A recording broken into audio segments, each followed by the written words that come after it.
Teil 1. Sie hören 4 Ansagen. Zu jeder Ansage gibt es eine Aufgabe. Welche Lösung, A, B oder C, passt am besten?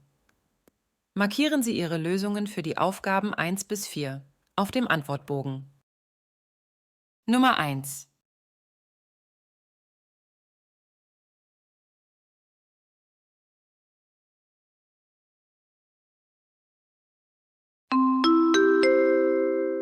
Willkommen zum Stadtparkfest. Am Sonntag findet im Stadtpark ein buntes Fest für die ganze Familie statt. Es gibt Musik, Spiele und leckere Speisen. Eine Tasse Kaffee kostet 2 Euro. Menschen im Ruhestand zahlen heute nur 1,50 Euro. Kinder bekommen heiße Schokolade für 1 Euro. Kommt vorbei.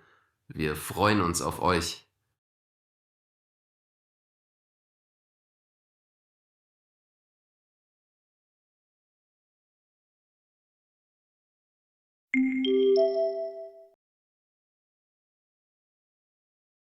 Nummer 2.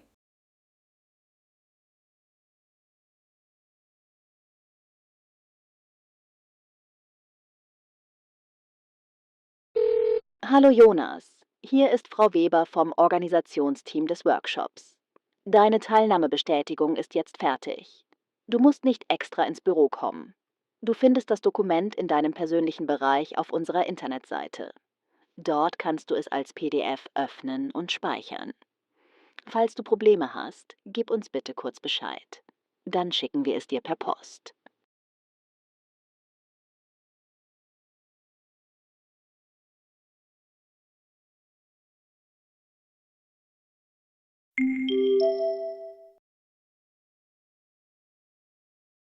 Nummer 3.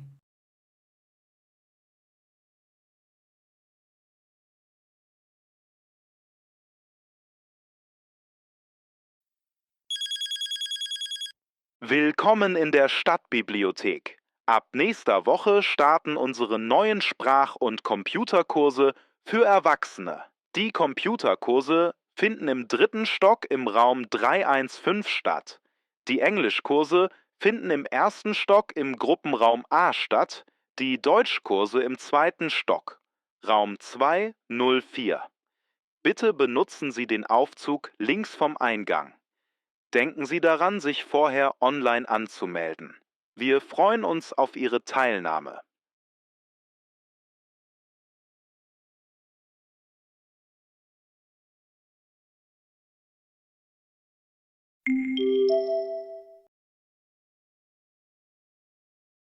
Nummer 4.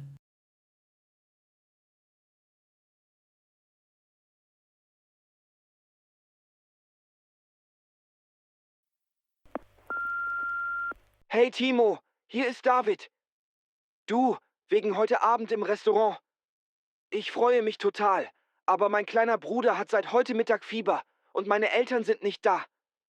Ich muss heute bei ihm bleiben. Ist einfach sicherer so. Können wir vielleicht morgen oder übermorgen essen gehen? Ich hoffe, das ist okay. Schreib mir einfach. Bis bald.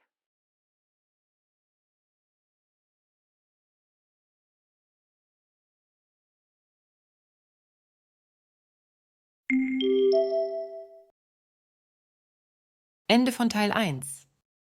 Teil 2. Sie hören 5 Ansagen aus dem Radio. Zu jeder Ansage gibt es eine Aufgabe. Welche Lösung, A, B oder C, passt am besten? Markieren Sie Ihre Lösungen für die Aufgaben 5 bis 9 auf dem Antwortbogen. Nummer 5.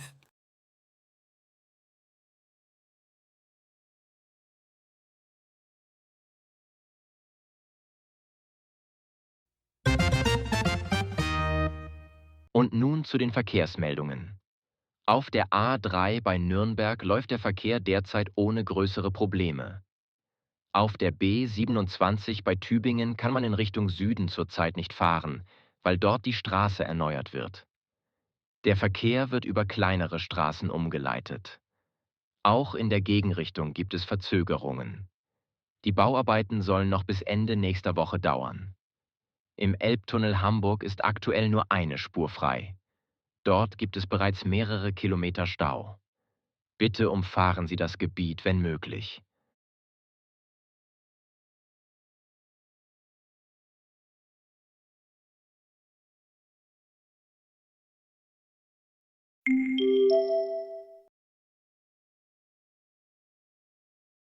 Nummer 6.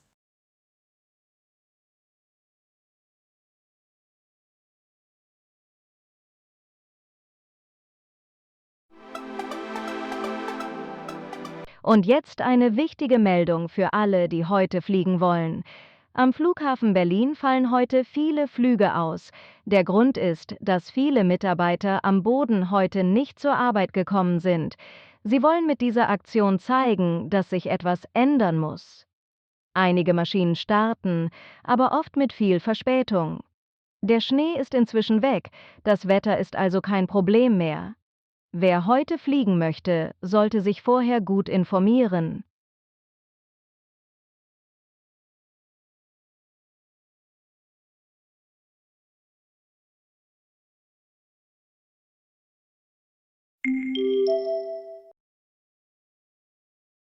Nummer 7.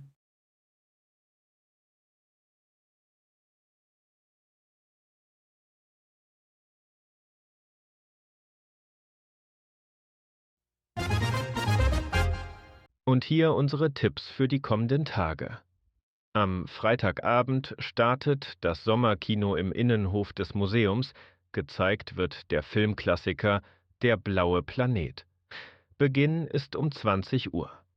Am Samstag gibt es ein Straßenfest in der Altstadt mit Musik, Tanz und internationalen Spezialitäten. Einige Buslinien fahren deshalb eine andere Strecke. Mehr Infos finden Sie auf der Website der Stadt.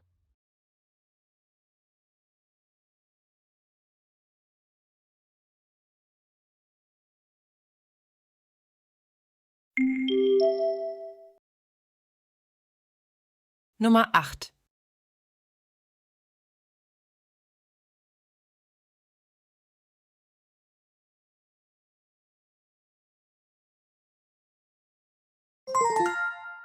Und hier das Wetter für die nächsten Tage. Am Montag bleibt es wechselhaft mit Sonne und kurzen Regenschauern bei etwa 18 Grad.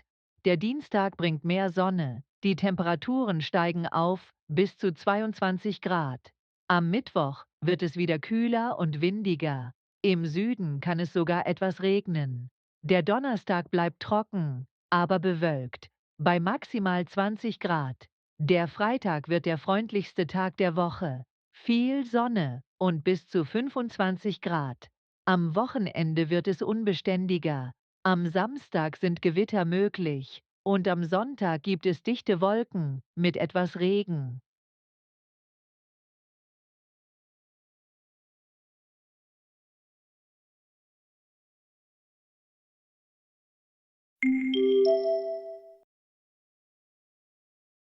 Nummer 9.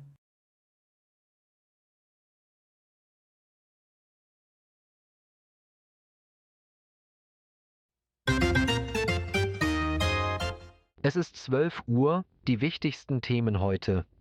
Die frühere Tennisspielerin Anna Schneider, die vor 3 Jahren ihre Karriere beendet hat, überrascht jetzt als Sängerin. Heute wurde ihr erster Song im Radio gespielt. In Hamburg beginnt außerdem am Abend ein großes Straßenfestival mit Musik und Theater aus aller Welt. Und in Berlin wird morgen die neue Ausstellung Leben in der Stadt eröffnet. Bleiben Sie dran, gleich geht's weiter mit Musik.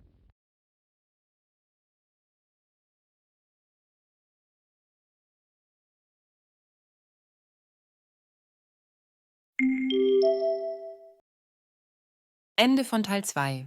Teil 3. Sie hören 4 Gespräche. Zu jedem Gespräch gibt es 2 Aufgaben. Entscheiden Sie bei jedem Gespräch, ob die Aussage dazu richtig oder falsch ist und welche Antwort, A, B oder C, am besten passt. Markieren Sie Ihre Lösungen für die Aufgaben 10 bis 17 auf dem Antwortbogen. Nummer 10 und 11.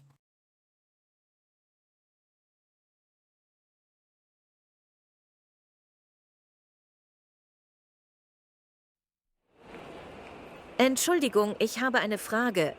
Ich bin mit meiner Tochter nur auf der Durchreise. Unser Zug hat Verspätung. Wir müssen 2 Stunden überbrücken. Gibt es hier in der Nähe etwas Schönes zu sehen? Ja, sicher. Wenn Sie sich ein bisschen für Geschichte interessieren, kann ich Ihnen das Stadtmuseum empfehlen. Es ist nicht weit und gut für einen kurzen Besuch. Klingt gut. Gibt es dort auch etwas für Kinder? Ja, sogar eine kleine Mitmachausstellung im Untergeschoss. Meine Nichte war begeistert. Super, das klingt perfekt. Und wie kommen wir hin? Am schnellsten geht es mit der U-Bahn. 2 Stationen bis Theaterplatz. Von dort sind es nur 5 Minuten zu Fuß durch die Altstadt. Und wenn wir lieber an der frischen Luft sind? Dann können Sie auch zu Fuß gehen. Es dauert etwa 20 Minuten, aber der Weg führt direkt durch die Altstadt. Sehr schön. Viele Cafés und kleine Läden. Vielleicht hin mit der Bahn und zurück zu Fuß. Gute Idee. Wenn Sie das Museum betreten, achten Sie auf den Seiteneingang. Der Haupteingang ist wegen Renovierung geschlossen. Vielen Dank für den tollen Tipp. Gern. Ich wünsche Ihnen eine schöne Zeit mit Ihrer Tochter.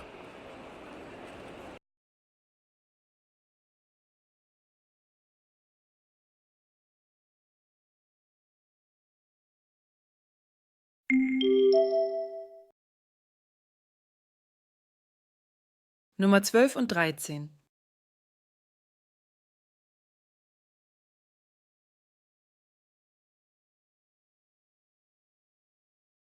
Guten Morgen, Frau Schuster. Schön, dass Sie da sind. Ich hoffe, Sie haben sich schon ein bisschen orientiert. Guten Morgen. Ich war gestern kurz da, um mir die Räume anzuschauen. Aber die Kinder habe ich noch nicht kennengelernt. Kein Problem. Heute starten Sie in der Katzengruppe. Das sind Kinder von 2 bis 4 Jahren. Eigentlich sollten Sie in der Bärengruppe beginnen. Das ist unsere Gruppe mit den älteren Kindern zwischen 4 und 6 Jahren. Aber da ist eine Kollegin krank geworden. Oh, das wusste ich gar nicht. Ich bin gespannt. Vormittags machen wir meistens Bastelangebote oder singen. Wenn es nicht regnet, gehen wir später mit den Kindern raus. Am Nachmittag liest normalerweise Frau Keller mit den Kindern in der Leseecke, aber sie ist heute nicht da. Soll ich das übernehmen? Ja, das wäre super. Und bitte denken Sie daran. 2 Kinder haben Allergien. Genaue Infos stehen auf der Liste in der Küche. Vor dem Mittagessen bitte Hände waschen und Tischdecken helfen. Essen gibt's um 11:30. Alles klar. Und bei Fragen kann ich mich an Sie wenden? Genau. Ich bin heute bei der Froschgruppe, also im Raum ganz hinten rechts. Danke, dann mache ich mich mal an die Arbeit.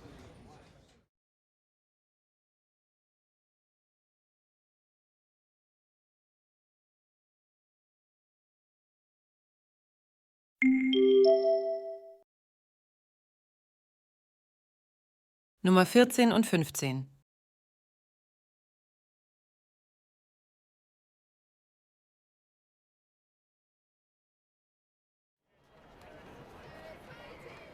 Guten Tag.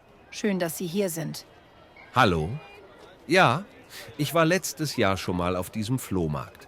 Da habe ich bei Ihnen diesen alten Roman gefunden. Die Ausgabe war von 1920. Richtig selten. Ach ja. Und was suchen Sie heute? Ich fahre nächste Woche nach Budapest. Mein Gepäckstück hat den letzten Flug leider nicht überlebt. Jetzt brauche ich dringend Ersatz. Aber bitte nichts Riesiges. Ich hätte da einen alten Wanderrucksack. Stabil, aber eher was für längere Touren. Oder diesen kleinen Koffer hier. Fast neu, aber ohne Rollen. Danke, aber so etwas brauche ich im Moment nicht. Lieber etwas mit Rollen. Ich muss am Bahnhof öfter umsteigen, da ist das praktischer. Verstehe. So etwas habe ich gerade nicht, aber mein Nachbarstand hatte gestern noch 2 Stück. Vielleicht fragen Sie dort mal? Mach ich. Danke. Bücher schaue ich später auch noch mal durch.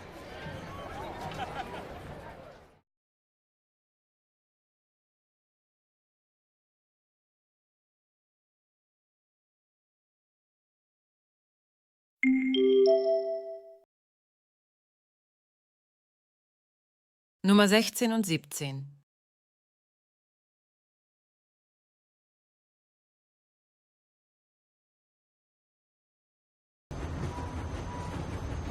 Guten Tag, Fahrscheinkontrolle bitte. Guten Tag. Kleinen Moment. Ich glaube... Oh nein. Ich glaube, ich habe meine Monatskarte im anderen Rucksack. Ich habe heute früh in Eile den Rucksack gewechselt und nicht mehr daran gedacht.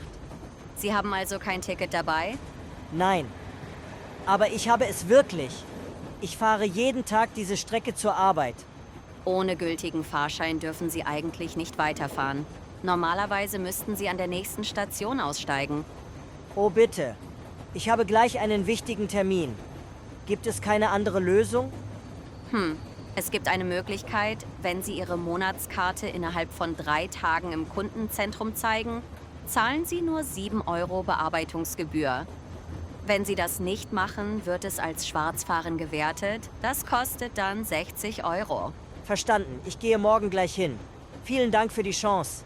In Ordnung. Aber bitte nehmen Sie das Ticket das nächste Mal wieder mit. Schönen Tag noch.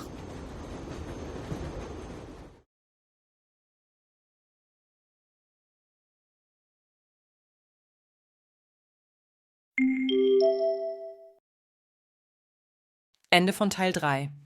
Teil 4. Sie hören Aussagen zu einem Thema. Welcher der Sätze A bis F passt zu den Aussagen 18 bis 20? Markieren Sie Ihre Lösungen für die Aufgaben 18 bis 20 auf dem Antwortbogen. Lesen Sie jetzt die Sätze A bis F. Dazu haben Sie 1 Minute Zeit. Danach hören Sie die Aussagen.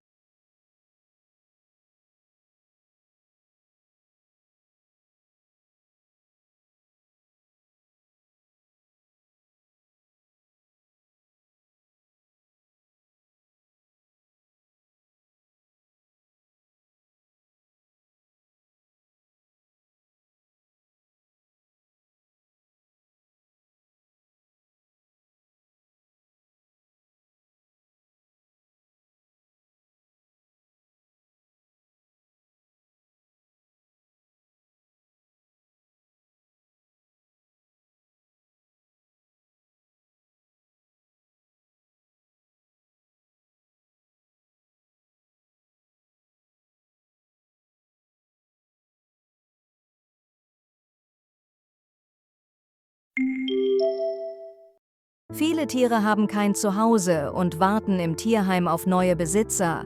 Ein eigenes Haustier kann viel Freude machen, aber es bringt auch Verantwortung. Besonders vor einer Reise muss man gut überlegen, wer sich um das Tier kümmert. 4 Beispiele zeigen, wie das gehen kann. Beispiel: Unsere Familie hat schon lange überlegt, ob wir ein Haustier nehmen. Dann haben wir uns für einen Hund entschieden. Aber nicht vom Züchter, sondern aus dem Tierheim. Es war ein kleiner Mischling, ziemlich schüchtern am Anfang. Heute ist er ganz anders, fröhlich, verspielt und sehr anhänglich. Man merkt, dass er froh ist, bei uns zu sein. Er sucht oft unsere Nähe und schaut uns mit seinen großen Augen ganz liebevoll an. Es fühlt sich so an, als würde er zeigen: Danke, dass ich hier leben darf. Im Urlaub bringen wir ihn immer zu meinen Eltern. Dort kennt er alles, hat seinen Platz im Garten und er fühlt sich wohl.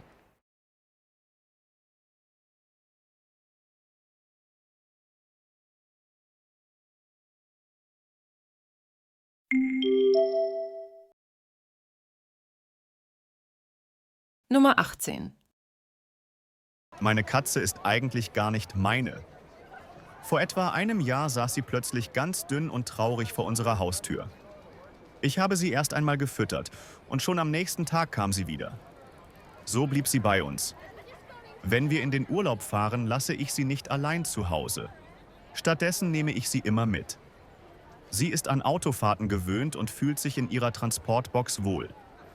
Ich passe gut auf sie auf, damit sie sich sicher und wohl fühlt, auch wenn wir unterwegs sind.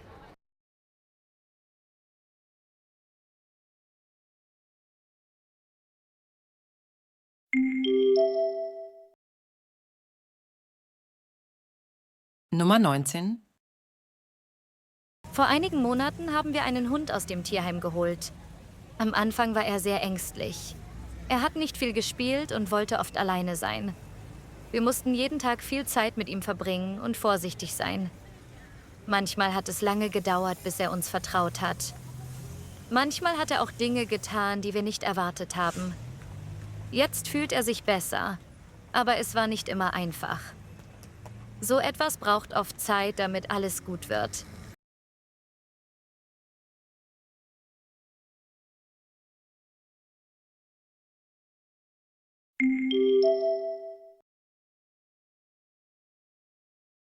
Nummer 20. Ich liebe Tiere sehr, aber ich reise auch viel. Deshalb ist es für mich schwierig, ein Haustier zu haben. Man muss immer überlegen, was passiert, wenn man verreist. Wer passt dann auf das Tier auf? Wie nehme ich das Tier mit? Für Reisen ins Ausland braucht man außerdem viele Papiere und Impfungen. Das ist oft kompliziert und braucht viel Planung. Außerdem kostet das alles manchmal viel Geld. Trotzdem wünsche ich mir irgendwann ein Haustier, aber im Moment ist es einfach zu schwierig.